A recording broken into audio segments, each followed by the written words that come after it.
চোখের পানি ছেড়ে আল্লাহরে ডেকে বলেন, আল্লাহ, এই জমিনে আমি ছাড়া তোমার গোলামের কোনো অভাব নাই, কিন্তু তুমি ছাড়া দ্বিতীয় কোনো রব আমার নাই, তুমি ছাড়া দ্বিতীয় কোনো জায়গায় চাওয়ার সুযোগ আমার নাই। চোখের পানি ছেড়ে আল্লাহরে বলেন, আল্লাহ, কোরআনে তুমি শিখিয়েছো ফরিয়াদীদেরকে কেউ যদি চায় ওই ফরিয়াদীদেরকে বারণ করা যায় না, তুমি কেমন করে এই অভাগা ফরিয়াদীকে আজকে ফিরিয়ে দিবা? চোখের পানি ছেড়ে আল্লাহর কাছে চান, সব তিনি দিয়ে দিতে পারেন। চিল্লায় বলেন ঠিক কিনা? গোটা বিশ্বের সবাই, আমাদের যার যা লাগবে সব যদি আল্লাহর কাছে চাই, আল্লাহ যদি সবাইকে সবকিছু দিয়ে দেয়, আল্লাহ বলে আমার ক্ষমতার 1 ইঞ্চিও কমবে না। চিল্লায় বলেন ঠিক কিনা? শেষ রাতে মিডনাইটে আল্লাহ তাআলা প্রথম আকাশে মনোনিবেশ করেন, স্পেশালি মনোনিবেশ করেন, এসে ডাকতে থাকেন, আলামিন মুস্তাগফিরিন আগফিরাল্লাহ, কার ক্ষমা লাগবে ক্ষমা চাও, ক্ষমা করে দেব। আলামিন মুস্তারজিকিন আরজুকাল্লাহ, কার রিজিক লাগবে আমার কাছে চাও, আমি দেব। কার পাসপোর্টে ভিসা লাগে না আমার কাছে চাও, আমি দেব। কার বিপদ আমার কাছে চাও, বিপদ দূর করে দেব। কে দুরারোগ্য ব্যাধিতে আক্রান্ত আমার কাছে চাও, তোমার রোগ আমি ভালো করে দিব।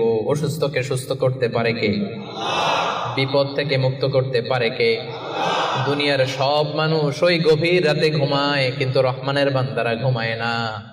রহমানের বান্দারা তাহাজ্জুদের জায়নামাজে কান্নার ঝড় তুলে, ঠিক কিনা? রাত কি কেটে যাবে ঘুমে অলসে, রাত কি কেটে যাবে ঘুমে অলসে, তুমি কি জানবে না তোমার নিজেকে প্রভুকে? রাত কি কেটে যাবে ঘুমে অলসে, সে যে দায় নত হও অশ্রু ছাড়ো, প্রভুর স্মরণে হৃদয় গড়ো, প্রাণ ঢেলে সব ব্যথা বলো প্রভুকে, বলো প্রভুকে। রাত কি কেটে যাবে ঘুমে অলসে। পড়েন আল্লাহু আকবার। মাঝরাতে বিশ্বনবী দাঁড়াতেন, মধ্যরাতে। ওই মুহূর্তটা বড্ড আলোকিত মুহূর্ত। যারা ওই সময়ে জেগে জেগে আল্লাহর ইবাদত করে তারাই জানে ওই ইবাদতের কি মজা। ঠিক ওই মুহূর্তে কপাল জমিনে ঠুকে যারা সেজদায় পড়ে থাকে তারাই জানে ওই সময়ের কত দাম। রহমানের বান্দা এত সহজে হওয়া যায় না।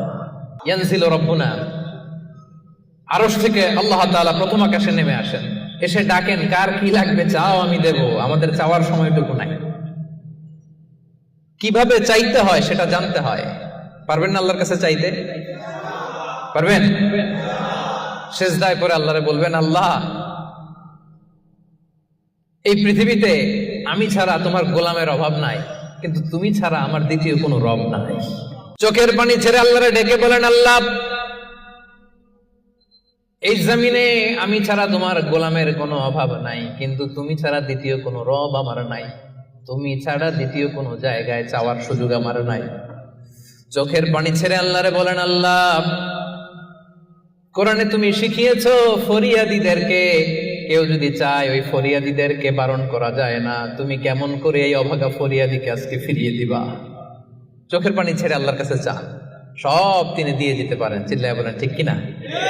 গোটা বিশ্বের সবাই, আমাদের যার যা লাগবে সব যদি আল্লাহর কাছে চাই, আল্লাহ যদি সবাইকে সবকিছু দিয়ে দেয়, আল্লাহ বলে আমার ক্ষমতার 1 ইঞ্চিও কমবে না। চিল্লায় বলেন ঠিক কিনা?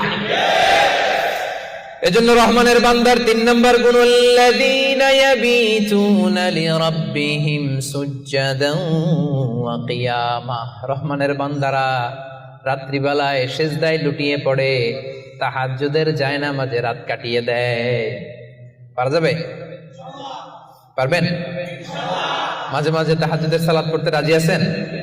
ওয়া মিনাল লাইলি ফাতাহাজ্জাদ বিহি নাফিলাতাল লাকা আসা আইয়াবা আসাকা রব্বুকা মাকামান মাহমুদা। যারা তাহাজ্জুদ পড়ে এদের মর্যাদা বাড়ায় দেয় কে? এদের চেহারার মধ্যে একটা নূরানি ঝলকানি এনে দেয় কে? তাহলে জান্নাতের অ্যাপার্টমেন্ট পাওয়া এত সহজ না। 3 নম্বর বৈশিষ্ট্য হচ্ছে তাহাজ্জুদের জায়নামাজে সময় কাটায় রহমানের বান্দারা। এই পয়েন্টটা কি বুঝতে পারছেন প্রিয় ভাইরা? বুঝতে পেরেছেন? কষ্ট হচ্ছে আপনাদের?